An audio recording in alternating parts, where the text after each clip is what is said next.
I have this big dream to achieve, but I'm stuck. I don't know what to do in this situation. If you have been thinking like this lately, I would like to speak to you today. By the way, my name is Barnabas. I'm your vision encourager. And today I just want to speak to someone. I know you have a big dream to achieve something great in your life, for your family, in your career, and in your ministry, whatever it is. You have a big vision, but you feel so stuck. You want to achieve a big vision for your life, but you're stuck in very small things, very basic things. For example, you might have this big vision of being a successful businessman, but you find yourself in a situation where you can't even provide for your family basic needs. One of the things that impacted my life as a youth was knowing God and also attending fellowship regularly. And one of the youth services, our senior pastor, who is now a bishop, a retired bishop actually, came and shared with us a story. And I will never forget that story. Very impactful. There is this friend of Bishop who had moved with his family from Kenya to live in another country, a foreign country, as an expatriate. For 5 years, they lived there with his family and he worked there as a teacher. Life was good, but after 5 years, they had to move back to Nairobi, Kenya, because his contract had expired. And coming back to the country, he really struggled to settle because he didn't have a job. He came back and he probably didn't have much savings to, keep them going until he finds another job. And so the first few years was very, very tough on this guy. To put food on the table, even shelter was a problem. He really struggled. But one good thing, he used to come to church regularly and he would speak to the senior pastor, who is my bishop. So he thought about it. He thought, what should I do? Should I start a business? What kind of business should I do? But being the fact that he had, lived a good life in the diaspora, it was really difficult to even choose a business to do. Where can he start? So one day after the service, he approached the senior pastor.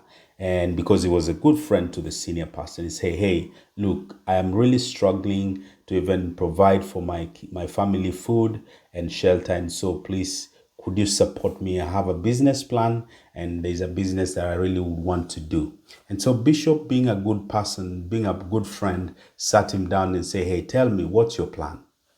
And this guy says, I have done my research and I've realized that there is shortage of timber in Nairobi, in Kenya. So I would like to import timber from Brazil and then I can sell and make some good money. It's a very good business and I've done my homework. I would like to request for some support financially if I can import timber from Brazil to Kenya. And Bishop asked him, how much are you looking for? And he mentioned a couple of millions. I don't know how much it was, but I think around 20 million Kenya shillings then. And Bishop said, okay, so you want to import timber from Brazil? And my friend said, yes. Now, Bishop said, that sounds like a very good plan, and well thought, and you've done your research. You have everything well done. But I don't think that's your plan for now. I don't think that's what's going to provide for your family for now. Bishop told him, look, my friend, before the importation of timber, before the timber comes from Brazil to Kenya, your family will be dead because they need food now. They need food tonight. Okay? So go home and think again. What is it that you can do now that can help your family? I know that's a good plan. You have a big vision, but what can you do now that can help your family? And so this friend, being a very humble person and really trusted the pastor, went home and thought, what can I do to provide for my family this week? Following Sunday, this guy came back to the bishop and said, hey, look, I thought about what you spoke last time and I have a better plan. I have a good plan that will help me to do something for my family now. And Bishop said, what's the plan? And the guy said, I only need 1,000 Kenya shillings because I've realized that a bus stop just close by here, there is a lot of people around that place, either waiting for the bus or the workers, the drivers and the matatu touts who are around that place, in the morning, they don't have somebody to provide for them tea and some snacks. All right. So I have a plan to make some tea and some snacks. We call them mandazis in the morning. And very early in the morning, I will go there and set myself and do that and sell some tea and mandazis. And Bishop said, wow, well thought. And Bishop didn't hesitate to give his friend 1,000 Kenya shillings. And that was it. The guy being a very good guy marketing, even till today, I will not mention his name, but he knows himself. And those who are in the fellowship, the youth group and all that, they know the person I'm talking about. He is very good with his words. There is something that you cannot beat. He's a very good marketer. This guy took that money, went back home and could not wait. The following day, he went and did exactly that.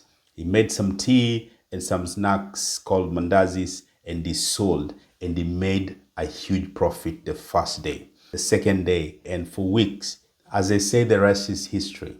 Well, this is somebody who had lived overseas, went back home, and he was able to put himself to that level because he knew he needed to do something now to change his situation. Whether he had big business plans like bringing timber from Brazil and selling in Kenya, that was a big plan, all right? But he needed to start something down there to be able to meet the immediate needs of his family. Look, sometimes we look for things that we don't have, that are far, far away to reach, while we have things that we can use for our immediate needs. I know you want to achieve something huge. You want to move to a foreign country. You want to establish this big business. You want to have this financial freedom. You want to do that. You want to achieve this big career. But maybe you're stuck in very basic needs. Look for something that you already have and use it. The Bible says in the book of 2 Corinthians chapter 6 verse 2, it says, I tell you now it's the time of God's favor. Now it's the day of salvation. Is there something that you can do today? Because God is going to favor you today. Is there anything that you can do today to meet your immediate needs, even as you plan to achieve something big? From that story, I have learned some things, and I would like to share with you 5 things that you can do to change your situation now. The first thing that you can do to change your situation now is you need to pray. You need to pray and listen to God. What is God telling you about your situation? What is it that you can do now? Have you asked God, what can I do now to change my situation? And God can speak to you through His word. God can speak to you through time of prayer and quietness. God can speak to you through people. When you listen to people, especially your pastors, people who have spiritual authority over your life, you can listen to God through other people. You can listen to God through a situation. God can speak to you through a situation. And there's some other ways that God can speak to you. I will speak to you about that later on. But are you listening to God? Have you asked God, what is it that you're talking to me about this situation now? What can I do? Like this friend of Bishop, he went home and he listened to God. He inquired, he thought about it, and he thought this is the idea that must have just come from God. I'm sure this person listened to God. He went home, he thought about it, he prayed about it, and by the time that he was deciding about this idea, God had spoken to his heart, and he was sure this is the idea that is going to work. What is God telling you about your situation? The second thing that you need to do, you need to share with your mentor. You need to have a mentor, somebody who can speak into your life, somebody who is able to advise you, somebody who wants to help you, all right? It can be your life coach, it can be your pastor, it can be your good friend, it can be your business mentor, or anybody who can help you in situations like that. You need to speak to your mentor. Just like Bishop's friend, he found Bishop to be a very good friend. Not just a pastor, but was a very good friend. And they're still friends till today. This journey of life, you cannot do it alone. You need somebody to walk with you. The third thing you need to do, you need to start small. All right? You need to start small. Sometimes we have very big visions, we have very big plans, but we don't want to start small. We want to achieve visions quickly. We want to do big things, and we cannot start small. Start very small. All right?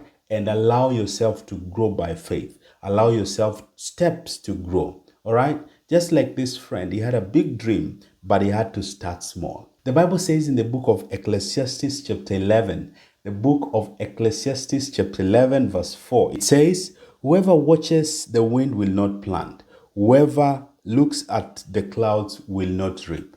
Okay, so if you're looking for situations to be perfect for you to do this big dream, you will not be able to do it. All right, you start where you are. Start anyway. You're afraid, but start anyway. It's something that, it's not at your level. I know it's not at your level, but start anyway. Start small and believe God for growth. Do not despise the days of humble beginnings. All right, start small. Start by meeting your basic needs. All right, the small jobs, the small businesses. All right, the ones that don't match your level. Start by doing those, perfect those ones, and then God will entrust you with the bigger ones. They say if you're faithful in the small things, then you are going to be trusted with bigger things. The fourth thing is continue to listen to God. All right? As you grow, as you start the small things, continue to listen to God. God, what can I change? Then what can I do the next thing? What can I do the next thing? And before you know it, you will have achieved that big dream. Okay? Continue to listen to God. The fourth thing, and this is very important, is once you have met your basic needs, move to the bigger things. Sometimes it's very easy to settle in the small things. All right. Especially, let me talk to people who have moved to the diaspora. Once people move to the diaspora, the first few years, they do the basic things, the basic jobs, so that they can put food on the table, they can pay their bills, and sometimes they are jobs that they didn't plan to do, but they have just found themselves doing that so that they can be able to meet and settle, or maybe change status, or be able to pay their school fees and everything. But after a while, they find themselves very comfortable doing these jobs. They have experience in those jobs. They find it very easy to do. You don't have to think twice about them. And they often forget what the plans they had when they were moving to diaspora. Maybe they wanted to do big businesses. Maybe they wanted to further their career and be top people, leadership in their careers. But they find themselves settling for comfort zone because it's very easy and it's very comfortable. All right. So once you meet your immediate needs, please remember that's not where to settle. Move further, move ahead, move to the big dreams. All right. I understand that things are very difficult and people are struggling with meeting even the basic needs. But is there anything that you can do about it? Is there anything that you can do today? Leave alone the big dreams. Is there anything that you can do today? Meet these immediate needs, and then you can later on pursue the big vision. All right. Is there anything that you can do about it? In fact, if you want, please share with us in the comment section. Is there something that you like to do to meet your immediate needs today? All right. That's all I had for you today. I want to encourage you that there must be something that you can do to change your immediate situation today. There is something that you already have, whether it's a product you can make and sell, or even a service that you can provide. But I believe that God will open your eyes to see something that you already have that will meet your immediate needs, even as you prepare to achieve that big vision. All right, that's all I had for you today. My name is Barnabas, the son of encouragement. Bye-bye and God bless you.